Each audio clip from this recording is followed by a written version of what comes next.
একটা শিয়াল সবুজ প্রান্তর দিয়ে জোরে দৌড়াচ্ছিল। সে একটা কুঁজো বুড়ির বাড়ির নিকটে চলে আসে। সে নিশ্চয় এখানে একটা মুরগি দেখে থাকতে পারে, তাই প্রতিদিনই সে আসে। বারবার এসে সে নিরাশ হয়ে চেয়ে থাকে। শিয়ালটি হাল ছাড়ার পাত্র না, তাই বারবার সে আসতেই থাকে কখন মুরগি বেরোবে।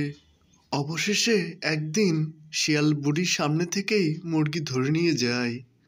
বুড়ি এই দৃশ্য দেখে থ মেরে চেয়ে থাকে, শিয়ালটিকে কিছুই বলে না। এতে সহজে বোঝা যায় বুড়ি একটা ফোন দিয়াটে। বুড়ি মনে মনে প্ল্যান করে শিয়ালটিকে কিভাবে ধরা যায়। অবশেষে বুড়িটি ফাঁদ পাতে। বুড়ির ফাঁদে শিয়ালটি সহজে ধরা পড়ে। বুড়ির মনে অনেক দয়া, বুড়ি শিয়ালটিকে ছেড়ে দেয়। প্রাণের প্রতি দয়া করে বুড়ি দৃষ্টান্ত স্থাপন করে। এভাবে প্রত্যেকেরই প্রাণের প্রতি দয়া দেখানো উচিত। তারপর বুড়ি বেরিয়ে পড়ে।